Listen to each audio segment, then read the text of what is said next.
Hey guys, Dead Ponic here. Um, this one hurts very personally. It's with a very heavy and sad heart that I pass along the news that Mr. James Earl Jones, the voice of Darth Vader himself, has sadly passed away. It's only just recent that I found out about this. So by the time this video has gone live, or has been uploaded, sorry, it'll be at least a day at minimum. But it was it was hard. I just came across it and it was like, what? Now I didn't know that he was 93 years old, but I imagine he was a very older gentleman. But I was still in shock. It's like we just lost another Star Wars actor, and I don't know what to say. And I'm still trying to recover from it, and I don't know what to say. It's hard. But I want to kind of just go over and just talk about the man himself and his accolades and his feats as an actor. Um, One of the things that the reason that he was actually brought on to do the voice of Darth Vader was because the original actor, David Prowse, the director and producer, believed that Vader's original voice was too silly. At least that's my interpretation. So they brought James Earl Jones in because he had stage presence, and they wanted a more not because of his ethnicity, but because he had a deeper octave, and thus history was made. Um, of course, Jones has appeared in person in several films, and he has played multiple roles. The three that he is most famous for are Thulsa Doom from Conan the Barbarian, the first one with Arnold.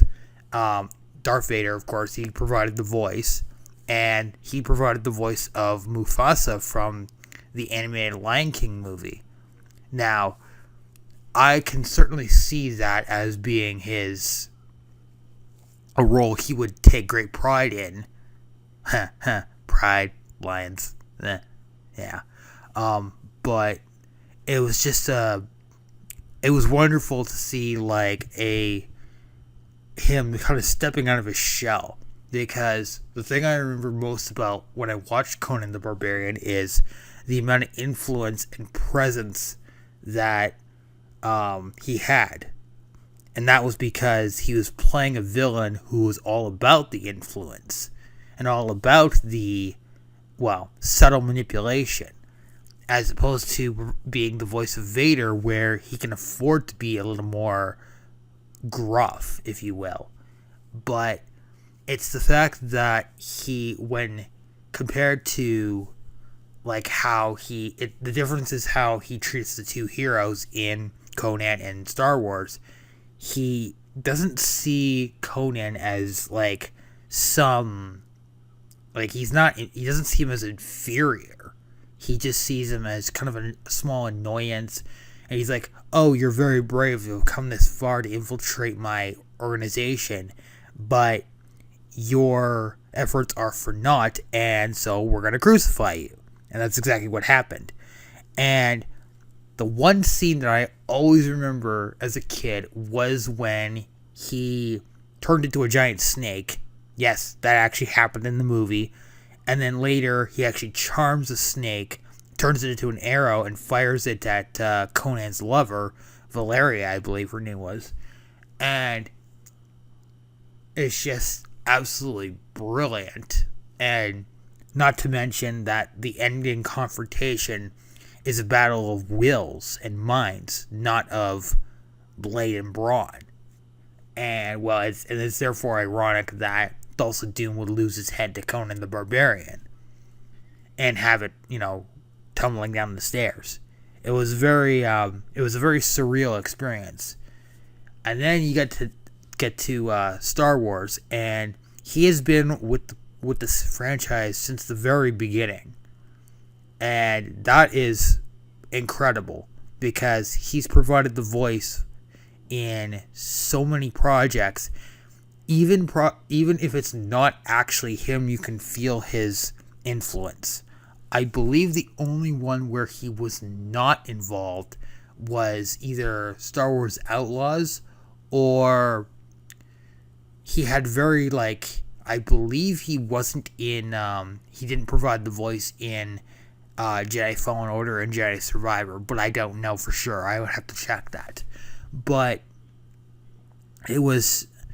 it's great when you have the actual original actor and you combine him with a project like, say, Star Wars Rebels, where his presence is felt. And it's the depiction of him specifically in Rebels is absolutely incredible because it's the right amount of just absolute terror and absolute presence. It's all about the presence. And as a former stage actor, presence is everything. And that's what I love so much about him in that role. And I cannot imagine Darth Vader without James Earl Jones. It just would not work because you need somebody who can radiate presence and can make his voice or have his voice be not disturbing, but very very intimidating. I think one of my favorite lines to come out of Vader by and far is just the absolute sass when he lectures Director Krennic in Rogue One. And it's just absolutely wonderful, even though it does kind of end with a dad joke, but that's okay because it's meant to showcase that he's still a fucking intimidating character despite that. Now, despite what the Kenobi series would have you believe, I actually believe that the blending of James Earl Jones and Hayden Christensen inside the suit was the perfect combination. And they did this as well for Revenge of the Sith, even though that the film is kind of ruined by the Vader no scene. Same with Return of the Jedi. But by and far, his best, his absolute perfect performance was Empire. Just the way he's patient, he's calm, he gets his point across, he puts people in line, and it's just wonderful. I love it. It's brilliant. And then you've got Return of the Jedi where he's in conflict, and I love the scene with him and Luke.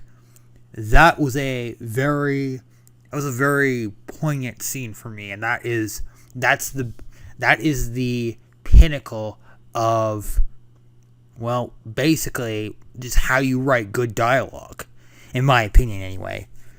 And yeah, that's the Star Wars. And then you've got the animated Lion King movie.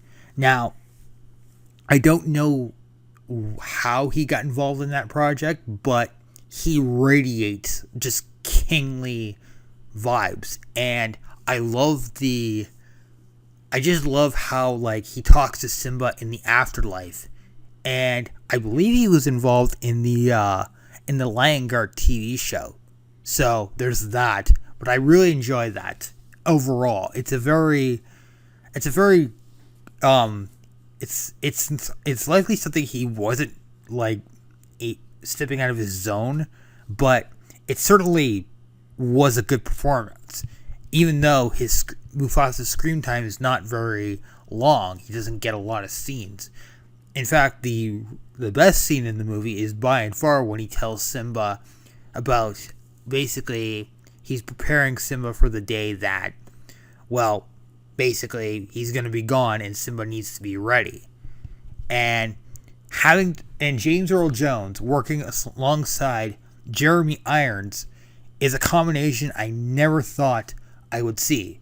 And yet, that's what happened. Now, of course, there have been other projects, but I don't know to the full extent of what other movies he's been in. But that may just be the what I know him best from, and I'm just glad that I can preserve or at least honor the man himself. And I hope.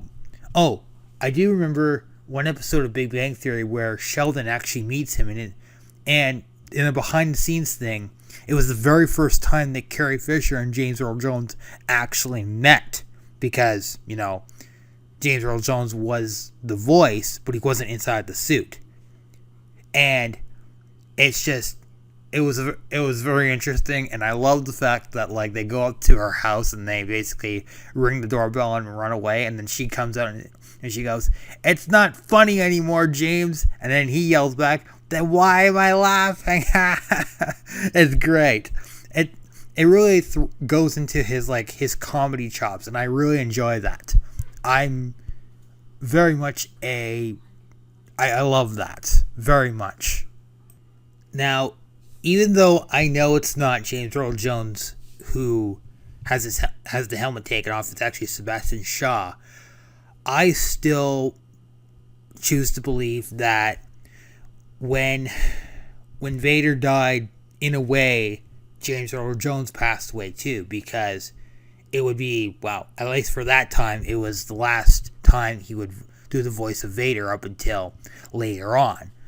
But now I can officially say that Anakin, or more specifically, just Vader in general, has finally passed into the Force. And I hope you guys I would ask that you keep the comments civil and just be respectful.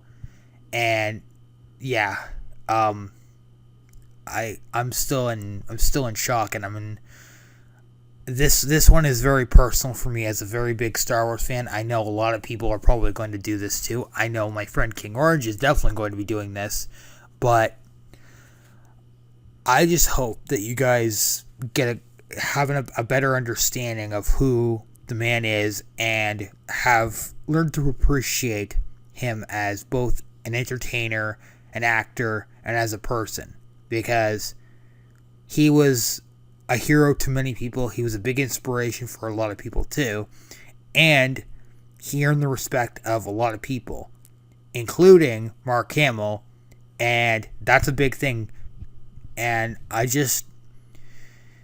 it's very painful to talk about something that just recently happened, but for all of these memorial videos that I've done so far, it has to be done. The memory and legacy of these actors and these celebrities has to be preserved. It has to be remembered. Otherwise, we have nothing to remember them by. And that's what I wanted. I want everybody to take away from that, is that specifically for James Earl Jones, because of his legacy now, I want everybody to remember him not for his failings, not for his faults, but for his achievements. So, I hope wherever he is, I hope he is smiling, and I hope he is just having the time of his life, and I hope that of his afterlife, sorry.